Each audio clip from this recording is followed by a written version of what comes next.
Sugar patients chapati రోటీ కాకుండా సంతృప్తిగా rice కూడా తినవచ్చు. Doctor rice, sugar free rice, doctor rice, diabetic rice, sugar పెన్సని బియ్యం, డాక్టర్ రైస్. ఏలూరు జిల్లా ఒంగుటూరు నియోజకవర్గానికి సంబంధించినటువంటి బ్రిడ్జులన్నీ కూడా ఏదైతే ప్రధాన రహదారులు కలిపేటువంటి వంతులు ఉంటాయో ఆ వంతులన్నీ కూడా పూర్తిగా శిథిలావస్థకు వచ్చిన పరిస్థితి కనిపిస్తుంది. మొత్తం నియోజకవర్గం మొత్తం ఉన్నటువంటి బ్రిడ్జులన్నీ కూడా పూర్తిగా శిథిలావస్థకు వచ్చి అటు గుండుగోలకు సంబంధించిన బ్రిడ్జు కూలిపోతే అక్కడ బ్రిడ్జ్ కొత్త వంతెన నిర్మిస్తున్నారు. మరోవైపు అటు నారాయణపురంకి సంబంధించి ఒంగుటూరు నియోజకవర్గం నారాయణపురంకి సంబంధించి ఆ బ్రిడ్జు కుంగిపోవడంతో ఇప్పుడు ఆ పూర్తిగా రాకపోకలన్నీ కూడా నిలిపేసిన పరిస్థితి. ఇప్పుడు అదే మార్గంలో గణపురం అటు పశ్చిమ గోదావరి జిల్లా ఏలూరు జిల్లాని కలిపేటువంటి మరొక వంతెన ఏదైతే ఉందో గణపురంలో సంబంధించిన వంతెని బొబ్బిలి వంతెన పూర్తిగా కూడా శిథిలావస్థకు వచ్చిన పరిస్థితి కనిపిస్తుంది. ప్రస్తుతం మనం అదే బొబ్బిలి వంతెన మీద మీరు ఒకసారి విజువల్స్లో చూడొచ్చు. ఇది పూర్తిగా కూడా బ్రిడ్జ్ అంతా కూడా పూర్తిగా శిథిలావస్థకు వచ్చేసిన పరిస్థితి కనిపిస్తుంది. దాదాపు అంటే 1883 ప్రాంతంలో అంటే బ్రిటిష్ కాలంలో అప్పుడు బొబ్బిలి రాజుగా ఉన్నటువంటి బొబ్బిలి రాజవంశస్థులు ఈ బ్రిడ్జ్ను నిర్మించడంతో ఈ బ్రిడ్జ్ను బొబ్బిలి వంతెనగా పిలుస్తారు. అప్పటి నుంచి కూడా ఈ బ్రిడ్జ్ పూర్తిగా కనీసం మరమ్మతులు కూడా నోచుకునే పరిస్థితి. అంటే 1883 ప్రాంతంలో ఈ బ్రిడ్జ్ను నిర్మిస్తే దాదాపు 100 ఏళ్ళ తర్వాత అంటే 1982 సంవత్సరంలో ఈ బ్రిడ్జ్ కూలిపోతే తర్వాత 1982 ప్రాంతంలో కొత్త వంతెన నిర్మించారు. అప్పుడు కూలిపోయిన సమయంలో ఎద్దుల బండి మీద వెళ్తున్నటువంటి వ్యక్తి బండితో సహా గల్లంతైన పరిస్థితి. తర్వాత కొత్త వంతెన నిర్మించిన తర్వాత అప్పటి నుంచి అంటే దాదాపు 43 ఏళ్ళు అవుతున్న పరిస్థితి. అప్పటి నుంచి కూడా ఇది పూర్తిగా మరమ్మతులు కూడా లేని పరిస్థితి కనిపిస్తుంది. మీరు ఒకసారి విజువల్స్లో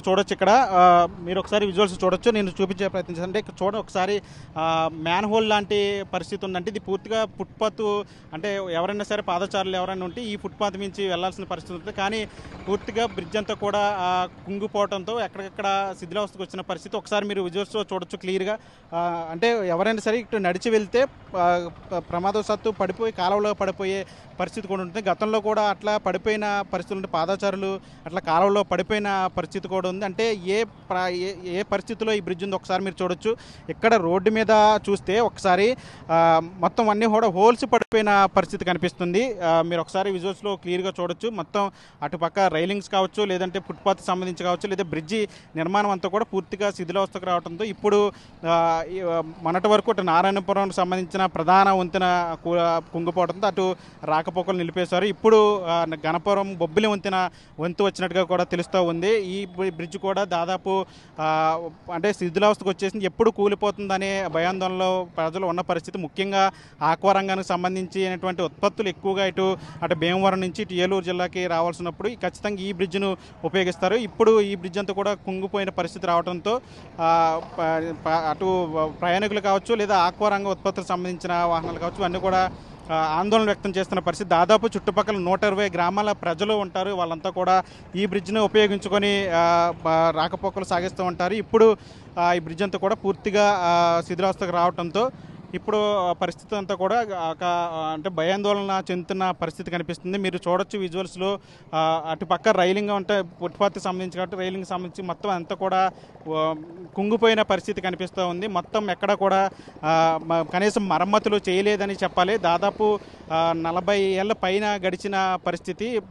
గతంలో 2022 ప్రాంతంలో అప్పుడు ముఖ్యమంత్రి ఉన్నటువంటి వైఎస్ జగన్మోహన్ రెడ్డి ఈ ప్రాంతానికి వచ్చినప్పుడు ఈ బ్రిడ్జి వంతెన నిర్మాణానికి సంబంధించి అప్పుడు ఎమ్మెల్యే ఉన్న వాసుబాబు ప్రపోజల్ పెడితే దానికి నిధులు కూడా మంజూరు చేశారు. కానీ కాంట్రాక్టర్లు ముందుకు రాకపోవడంతో బ్రిడ్జి నిర్మాణానికి సంబంధించి జాప్యం జరిగిన పరిస్థితి కనిపించింది. తర్వాత అంటే ఎప్పుడు కూటమి ప్రభుత్వం వచ్చిన తర్వాత ముఖ్యంగా ఇటు ఉంగుటూరు నియోజకవర్గానికి సంబంధించినటువంటి వంతెనలు ఏవైతే ఉంటాయో ఆ వంతెనలకు సంబంధించి నూతన వంతెనలు నిర్మించాలి. శిథిలావస్థకు వచ్చిన వంతెనలను స్థానంలో నూతన వంతెనలు నిర్మించాలని ప్రపోజల్ వచ్చిన నేపథ్యంలో ఇటీవల తాజాగా అటు నారాయణపురంలో వంతెన కుంగిపోవడంతో ఇప్పుడు రాకపోకలన్నీ కూడా పూర్తిగా ఇబ్బంది అయిన పరిస్థితి. అటు పొలాల వెంట వెళ్లాల్సిన పరిస్థితి వచ్చింది. ఇప్పుడు ప్రధానంగా ఇటు రెండు జిల్లాలను కలిపేటువంటి ఈ బొబ్బిలి వంతెన ఏదైతే ఉందో ఈ బొబ్బిలి వంతెన కూడా పూర్తిగా శిథిలావస్థకు రావడంతో ఇక్కడ స్థానికులంతా కూడా దాదాపు 120 గ్రామాల ప్రజలందరూ కూడా ఆందోళన వ్యక్తం చేస్తున్నారు. ఎప్పటికైనా కూటమి ప్రభుత్వం ఈ బ్రిడ్జిల మీద దృష్టి పెట్టాలని చెప్తున్నారు. ఇటీవల తాజాగా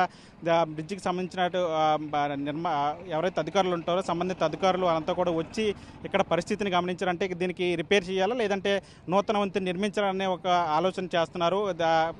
గతం నుంచి కూడా ఈ చర్యలు జరుగుతున్నప్పటికీ కూడా ఎక్కడా కూడా ఆచరణ యోగ్యం కాకపోవడంతో ప్రజలంతా కూడా భయాందోళన వ్యక్తం చేస్తున్న పరిస్థితి కనిపిస్తుంది. ముఖ్యంగా అటు గుంటూరు నియోజకవర్గాన్ని చూస్తే గుంటూరు నియోజకవర్గంలో ఉన్న బ్రిడ్జిలన్నీ కూడా పూర్తిగా శిథిలావస్థకు వచ్చాయని చెప్పాలి. 1-2 బ్రిడ్జిలు నూతన బ్రిడ్జిలు నిర్మించినప్పటికీ మిగిలిన ప్రాంతంలో ఉన్నటువంటి బ్రిడ్జిలన్నీ కూడా శిథిలావస్థకు వచ్చేసి చెప్పాలి. ఇప్పుడు బొబ్బిలి వంతు వచ్చినట్టు కూడా తెలుస్తోంది.